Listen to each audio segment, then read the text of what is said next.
Bienvenue sur Reset ton assiette, le podcast qui tous les jeudis déconstruit avec vous la diet culture et toutes les injonctions liées à notre apparence et à notre assiette. Je m'appelle Juliette, je suis thérapeute officiellement certifiée en alimentation intuitive et fondatrice de The Last Quiche, pour enfin ne plus être prise pour une quiche par la culture des régimes et redevenir la mangeuse intuitive, badass et apaisée qui sommeille en toi. Donc prends-toi ton petit thé, ton latte et let's go pour l'épisode du jour. Bonjour à tous, j'espère que vous allez bien. Aujourd'hui on se retrouve dans un nouvel épisode de Reset ton assiette où on va parler des 3 blocages qui vous empêchent de vraiment vous écouter. Si vous écoutez ce podcast, peut-être probablement vous aimeriez vous écouter, vous aimeriez vous libérer des régimes, des restrictions, de revenir aux besoins de votre corps, à vos envies, etc., etc. Mais en pratique, alors en théorie, oui, ça a l'air très gentil, hein, même l'alimentation intuitive, de loin on peut se dire ok, il y a des principes, ok, d'accord, écoutez sa faim, ok, écoutez son rassasiement, d'accord, etc. Et on peut mettre aussi des choses en place par rapport à ça, mais des fois on se heurte à des blocages, on se retrouve confronté à des obstacles. Et donc aujourd'hui j'aimerais vous parler des 3 blocages les plus courants que je peux observer en accompagnement ou avec mes clientes en général, ou même avec mon audience, hein, parce que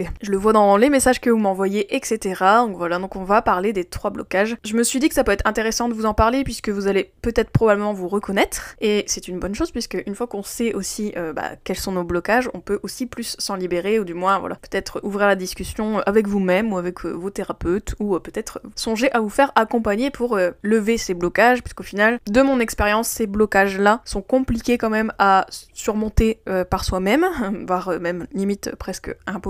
Enfin, en tout cas, c'est très difficile puisque c'est des, comme son nom l'indique, des blocages, ça nous bloque, hein, et donc tant qu'on n'a pas quelqu'un qui nous débloque et qui nous aide à y voir plus clair, etc., c'est compliqué quand même à le faire tout seul et avoir ce recul pour soi-même. Mais bon, ça, c'est une autre histoire. Bref, on va parler des 3 blocages, je vous explique tout ça dans cet épisode, et puis écoutez, c'est parti, let's go.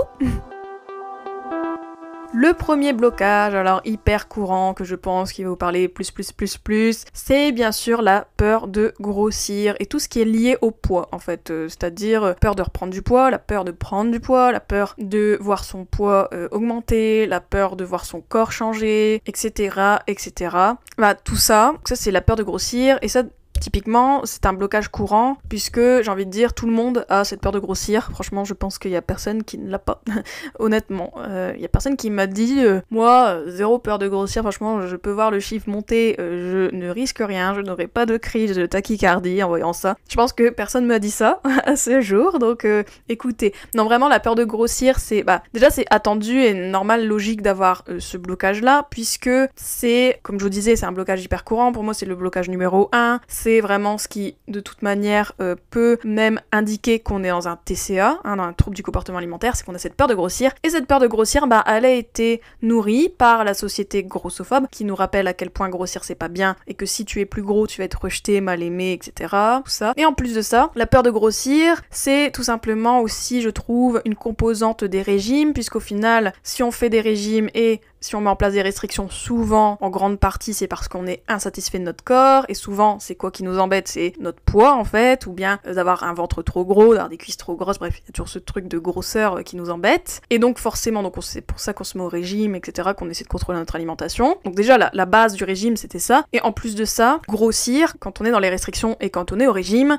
c'est un peu la pire chose qui peut nous arriver, en fait, hein, typiquement, parce qu'on met en place justement des choses pour maigrir, donc c'est-à-dire l'inverse de grossir. Donc forcément, grossir, c'est un peu l'échec entre guillemets de nos restrictions, donc forcément on en a peur, parce que, alors forcément on en a peur, déjà, voilà, c'est quelque chose qu'on veut pas, et donc forcément quand on veut éviter quelque chose, souvent ça traduit une peur de cette chose, parce qu'on se dit, décidément, si ça m'arrive, ça craint, voilà. Pour la plupart des gens, penser à grossir, ça éveille tout de suite le cerveau, le drama mental, le mind drama, qui est toujours en train de dire, vous savez, la petite voix dans notre tête qui fait « Ah là là, mais c'est horrible, si je grossis, ça y est, je vais devoir changer de pantalon, etc., je vais pas m'aimer, je vais me trouver moche, nanana ». Tout le trou noir dans lequel on peut être quand on pense à grossir. C'est pour ça que je trouve que c'est un blocage assez courant parce que qu'on a vécu un bout de temps dans la culture des régimes, conditionné à croire que grossir c'était mauvais, bah forcément ça en va pas du jour au lendemain, ça c'est clair, et c'est forcément un aspect à travailler. Je connais personne qui travaille à apaiser son rapport à l'alimentation, à se libérer des régimes, etc.,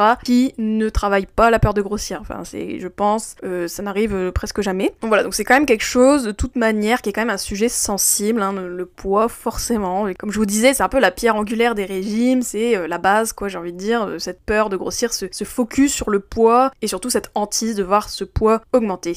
Et cette peur de grossir là, faut savoir qu'elle est exacerbée par les restrictions, c'est-à-dire qu'en fait, comme je vous disais, les régimes et les restrictions nous créent cette peur de grossir, en plus de la société, etc. Mais en plus de ça, comme on se restreint, comme je vous disais dans l'épisode les 5 signes que vous êtes toujours en restriction, je vous avais expliqué dans cet épisode qu'il y a un signe courant des restrictions qui fait que on a très peu de ressources pour gérer l'anxiété, pour gérer les émotions en général, en fait, enfin gérer entre guillemets. On a beaucoup de mal à accueillir nos émotions parce que voilà, la restriction s'en est mêlée et épuise nos ressources, donc je vous invite à écouter cet épisode parce que j'en parlais avec plus de détails que maintenant. Mais du coup, cette peur de grossir, en fait, faut savoir que quand on est en restriction, comme on a moins de ressources émotionnelles, j'ai envie de dire, eh bien forcément, on peut vite être dans le drama tout de suite, en fait, et d'être dans l'anxiété permanente, notamment par rapport au poids, etc.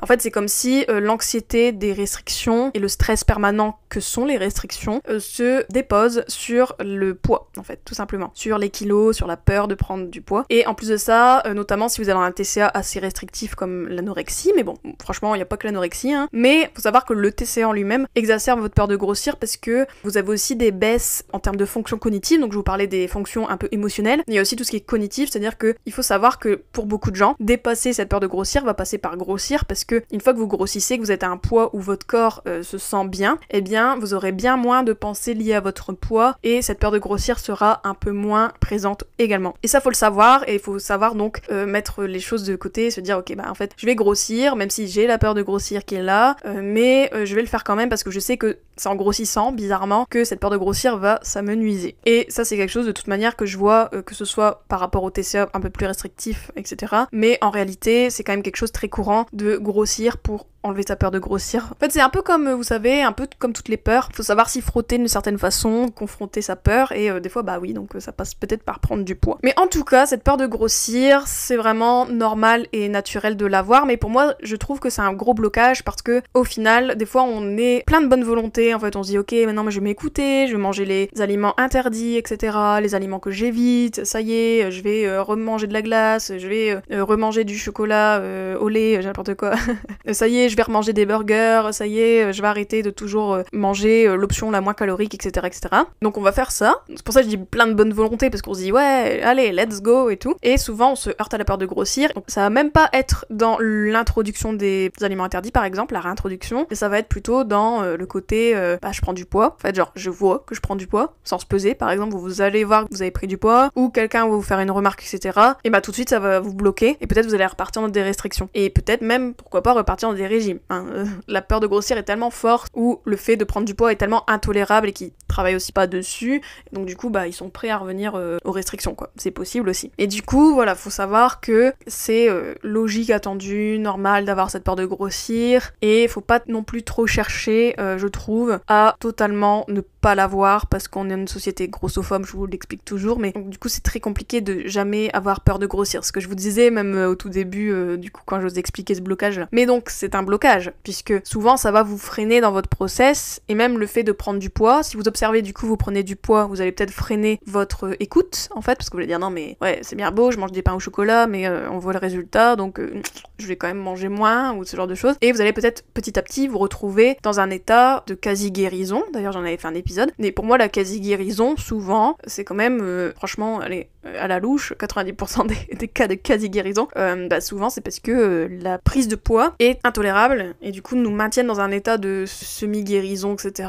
une guérison à moitié, parce qu'en fait, ok on fait des efforts, mais pas autant que on voudrait, ou du moins qu'on est prêt à faire, parce qu'on sait que peut-être à la clé ça va se résulter par une prise de poids, et ça on veut pas du tout. Du coup on reste dans les restrictions, donc forcément bah voilà, ça nous empêche de vivre notre best life. Mais ce que je veux dire aussi par rapport à ce blocage, pour dépasser cet état de quasi-guérison, pour dépasser cette peur de grossir, déjà faut se dire que moi je pense qu'il faut quand même revenir à la raison de temps en temps, se dire que ok, dans les faits, même si admettons quelqu'un prend du poids, le corps ne grossit pas à l'infini, donc c'est aussi quelque chose qui peut permet de désamorcer la peur de grossir dans un premier temps. Mais après, je dirais aussi, honnêtement, il y a autre chose aussi à se dire, c'est que si notre corps grossit juste en s'écoutant, c'est que cette prise de poids était nécessaire en fait. À un moment donné, si vous mangez à la hauteur de vos besoins, que vous nourrissez votre corps et que votre corps prend du poids, c'est que logiquement, il renfloue une dette que peut-être vous n'avez pas vue ou peut-être que vous pensiez pas avoir, mais oui. Et donc voilà. Et comme je l'explique aussi dans mes accompagnements, etc., le corps, faut savoir toujours, il a besoin de vous refaire confiance et des fois cette confiance passe aussi par la prise de poids également. Il faut se dire que le corps ne fait pas ça pour vous embêter s'il prend du poids, juste il a pas eu le mémo que vous deviez faire un 36 en fait. Lui, il sait pas. Et donc il y a aussi, je trouve, beaucoup un changement d'état d'esprit à avoir par rapport à son corps qui va d'une certaine façon contrecarrer la peur de grossir, parce que c'est en voyant notre corps comme un ami et moins comme un ennemi qui nous veut du mal, etc., plutôt de se dire ok, mais en fait le petit père il fait ce qu'il peut, et oui, monsieur prend du poids, mais bon, en même temps il fait ça pour notre survie et parce qu'il pense que vous avez besoin de ça, et donc ça permet de contrecarrer la peur de grossir, parce qu'en fait vous comprenez pourquoi vous grossissez ou pourquoi éventuellement votre corps peut prendre du poids dans le process. Donc du coup ça permet aussi de se dire bon, ok, j'accepte cette prise de poids, même si oui elle m'enchante pas, oui je vais pas sauter au plafond et être trop content, mais en même temps je sais qu'il faut passer par là. Et c'est ce que je vous disais, quand je dis que la peur de grossir passe souvent par prendre du poids, moi j'observe en tout cas que souvent les gens qui ont très peur de grossir, c'est souvent des gens qui doivent grossir en fait d'une certaine façon. Mais c'est un blocage qui est quand même assez donc courant et évident, et c'est pour ça aussi que je vous invite fortement, si vous êtes dans un process d'alimentation intuitive, à mettre la balance de côté, ne plus vous peser et de travailler sur l'acceptation de cette peur de grossir, l'accueil de cette peur, comprendre pourquoi elle est là, être familière avec elle, et surtout contrecarrer un peu le drama dans votre tête par rapport à ça. Mais ne laissez pas la peur de grossir prendre le volant de votre voiture, comme je dis souvent sur le podcast, mais c'est vraiment, moi je trouve, une des choses les plus cruciales dans votre process en tout cas.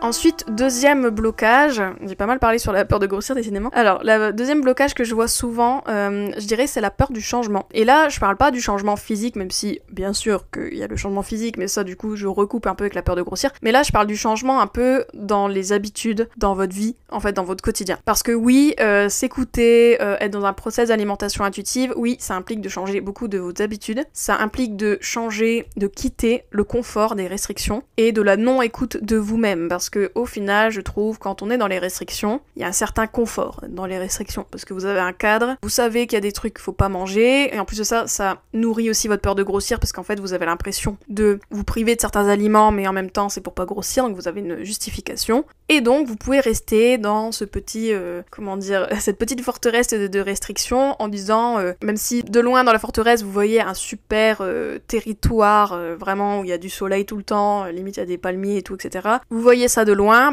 le confort est tel dans votre petite forteresse chauffée, etc., que vous ne voulez pas forcément aller voir ce qu'il y a derrière, voir de l'autre côté, et voir peut-être trouver ce super territoire où il y a des palmiers, etc. Moi je trouve c'est un peu ça le truc. Parce que oui, c'est plus facile, en effet, de suivre un plan, c'est plus facile de suivre des règles alimentaires, parce que vous avez vraiment une ligne de conduite, quoi, à tenir, c'est valorisant en plus, parce que un peu que vous faites ça devant des gens, vous dites ok, voilà, vous montrez que vous ne vous resservez pas, vous montrez que vous, les croissants, vous n'en prenez pas, etc. C'est hyper valorisant parce que tout le monde va vous dire waouh, mais tu es tellement de bonne volonté, c'est incroyable, etc., etc. Et forcément, ça vous aide pas non plus à changer et à quitter ce confort qui est par rapport à vous-même, pas aussi par rapport aux autres, parce que vous projetez une image qui est très cool de vous-même. Et Dieu sait que les femmes, on est conditionnées à évaluer notre valeur par rapport à ce qu'on projette aux autres, et donc de projeter cette image de fille healthy girl ou je sais pas quoi, qui prend soin d'elle, entre guillemets.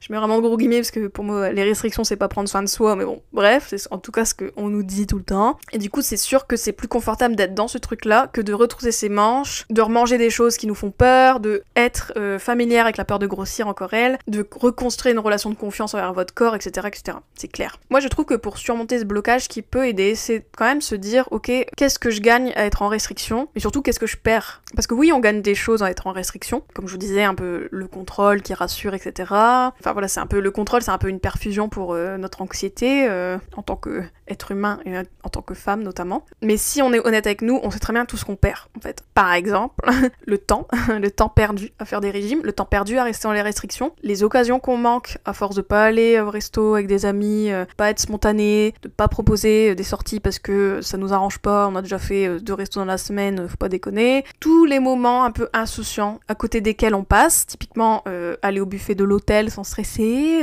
pouvoir être un buffet à volonté sans forcément être obnubilé par la nourriture et en avoir peur, etc., etc. Bah, tout ça, c'est des choses qu'on perd. Et donc, c'est très important quand même, je trouve, quand on a peur du changement. Faut toujours se dire, ok, ouais, mais je sais que je dois changer un truc. En fait, vous savez, il y a une phrase, on dit que c'est Albert Einstein qui dit ça, mais je suis pas sûre que c'est lui, mais bref. Il y a que les fous qui pensent que on peut faire la même chose et obtenir des résultats différents. Bah, il y a un peu ce truc-là aussi dans son process, c'est-à-dire que si vous estimez que vous en avez marre des régimes, des restrictions, que vous avez envie justement de vivre une vie libérée du contrôle, où vous mangez sans vous prendre la tête, etc. Bah oui, ça va impliquer des changements. Oui, ça va impliquer de creuser, de gratter le vernis, etc.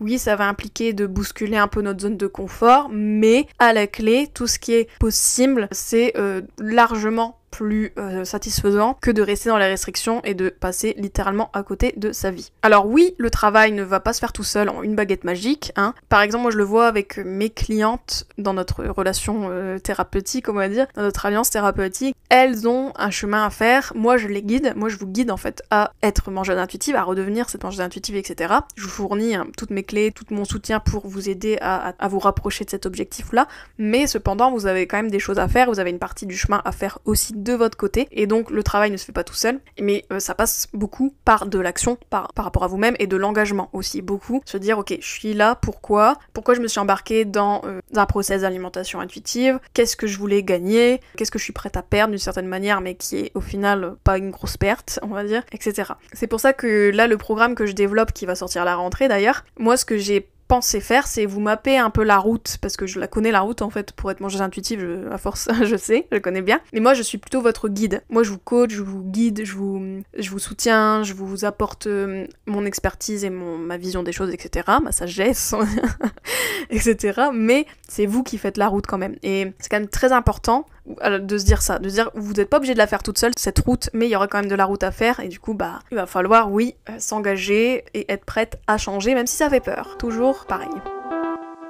Ensuite, autre blocage que on peut voir très couramment, notamment quand on est dans les TCA ou dans l'alimentation troublée, post-régime, etc., c'est la peur de perdre l'identité qu'on a. Est-ce que le contrôle de l'alimentation disait de nous? Et ça rejoint un peu ce que je disais tout à l'heure avec la peur du changement. Quand je vous disais, oui, on projette quelque chose par rapport aux autres, etc. Et ça peut être un blocage en soi, en fait. C'est même pas le fait de changer ça, c'est même pas faire les changements, c'est aussi que vous-même vous changez. Vous passez peut-être de l'identité de la fille qui faisait du sport tout le temps, qui faisait gaffe à son alimentation, contrôler son alimentation, etc. Et donc ça, c'est compliqué de dire que vous allez peut-être perdre cette identité-là, et la perfusion qu'était le contrôle, comme je disais tout à l'heure aussi, je trouve que c'est parlant. Mais voilà, forcément, donc, vous allez mettre des choses en place, il y a des choses qui vont changer dans vos habitudes, etc., dans votre alimentation, dans votre rapport au corps, c'est sûr, mais aussi il y a beaucoup des changements profonds qui vont se faire. Moi, je le vois aussi dans mes process d'alimentation intuitive avec mes clientes. Il y a beaucoup de choses qui sont bouleversées aussi dans votre identité, mais pour le mieux, puisque souvent, quand on est dans les régimes, si je prends le profil type des femmes qui sont au régime ou en restriction, c'est qui? C'est des filles perfectionnistes, qui aiment bien contrôler, qui n'aiment pas être face à des choses non planifiées, qui ont quand même une estime d'elles-mêmes qui est très tournée vers les autres et leur jugement, qui sont très people pleaser, c'est-à-dire qu'elles ont envie de plaire aux autres, etc. Enfin, tout ça, c'est le profil type de la régimeuse par excellence, j'ai envie de dire. Et donc forcément, quand vous vous libérez des régimes, vous quittez cette personne-là, qui est cette personne qui peut-être, oui, par rapport aux autres, renvoie une image conforme, je dirais, à la diet culture, à la culture des régimes, mais moi, ce que je vois beaucoup, quand même, c'est que oui, vous perdez cette identité-là. Enfin, quand je dis perdre, vous la changez, vous changez d'identité, mais il faut savoir que l'identité qui supplante cette première identité de healthy girl, etc., pour moi, elle est 1000 fois plus badass que toutes les identités que vous pouvez avoir. Enfin, moi, je le vois par exemple avec mes clientes. Quand je dis qu'elles sont métamorphosées, c'est vrai, souvent, elles ont confiance en elles ont plus confiance en elles savent leurs besoins, elles savent mettre des limites par rapport aux autres, elles arrêtent de prendre pour argent comptant les remarques des autres sur leur physique, sur elles-mêmes, etc. Elles s'imposent au boulot. Enfin, en fait, il y a plein de choses qui sont bouleversées, mais dans le bon sens, vraiment, dans le côté positif des choses. Pour moi, c'est pour ça que l'alimentation intuitive, et même le process que je fais avec mes clientes, avec aussi mon angle féministe, etc. Oui, vous perdez l'identité de la fille qui est dans le contrôle, ouais, peut-être, mais vous gagnez qui? Vous gagnez l'identité d'une fille qui se fait confiance, qui s'épanouit, qui fait que sa vie ne tourne pas autour de la nourriture, autour du sport, enfin, vous gagnez beaucoup en profondeur, en estime de vous-même, donc oui, vous perdez l'identité de la fille au régime, mais so what, quoi, je veux dire, c'est tellement plus gratifiant, je trouve, et tellement plus agréable aussi, d'être la personne qui mange sans culpabiliser, sans prise de tête, qui est libérée, qui s'impose, qui dit ok, bah moi je veux manger ça, je mange ça, ok, je veux manger ça en telle quantité, bah c'est ok, je respecte mon appétit, je montre aux autres mon appétit, et cet appétit-là, qui soit alimentaire, mais aussi de l'appétit de la vie en général, eh bien, c'est hyper salvateur, c'est valorisant, d'une certaine façon, parce que, je sais pas vous, mais moi, au final, les filles que je vois qui sont au régime, je les plains, hein. Je me dis pas, waouh, elles sont trop cool, elles savent contrôler leur alimentation, trop bien. Moi, je suis désolée, mais moi, les filles que je vois, sans jugement des filles là, hein, on est d'accord, moi je juge le système toujours, mais je veux dire, une fille qui est au régime versus une fille qui n'est pas au régime, qui mange des frites sans se prendre la tête et qui passe à autre chose, franchement, c'est largement plus waouh dans notre société que d'être la healthy girl, d'être la fille qui connaît tout sur la nutrition sur le bout des doigts et qui est collée à son assiette et à son appli de calcul des calories. Franchement, y a pas à dire quoi. Au final, je trouve l'alimentation intuitive et tout ce process-là, ça permet de nous reconstruire sans les régimes et la poursuite de cet idéal de minceur. Mais du coup, on se redécouvre et on gagne en estime, en confiance, etc. Et ça, c'est très beau à voir. Moi, j'adore voir mes clientes avancer et voir à quel point elles déploient leurs ailes, vraiment. Elles sortent de la prison dorée que sont les régimes et les restrictions, qui nous maintiennent dans un état de contrôle et de valorisation, alors qu'en fait, pas vraiment. Enfin, c'est vraiment de la poudre aux yeux, j'ai envie de dire. Et donc, c'est très important aussi de savoir pourquoi on fait les choses et être persuadé que l'identité qu'on est en train de créer et la nouvelle identité pour laquelle on est en train de muter vaut la peine en fait, et être intimement persuadé de ça. Mais bien sûr, comme d'habitude, on le sait qu'après tout ça. Et c'est pour ça que je trouve c'est bien d'être accompagné, parce que moi je suis là aussi pour vous montrer le possible et toujours vous garder les yeux rivés sur le lot, on va dire. Le lot, c'est la mangeuse intuitive, c'est la fille qui se prend pas la tête, qui vit sa vie et qui du coup peut s'investir dans des projets, peut s'investir dans des aires de sa vie qu'elle avait totalement ignorées, délaissées, etc. Enfin voilà, pour les 3 peurs, les 3 blocages qui sont largement des peurs en fait. J'avais fait un épisode qui est un peu connexe par rapport à cet épisode-là, qui était sur les peurs qui nous empêchent d'arrêter les régimes, etc. Ça pourra recouper aussi les discussions qu'on a eues aujourd'hui. En tout cas, sachez que si vous vous retrouvez dans ces blocages-là, qui vous empêchent de continuer plus loin, que vous ayez démarré un process, ou même c'est ça qui vous empêche littéralement de commencer un process en alimentation intuitive, sachez que moi, personnellement, dans mon approche et dans ma pratique, je vous aide à surmonter ces peurs, surmonter ces blocages-là et faire en sorte que ces obstacles ne soient pas non plus trop envahissants. Parce que oui, les peurs, je vous dirai jamais, je vous enlève votre peur de grossir, je vous enlève votre peur du changement, etc.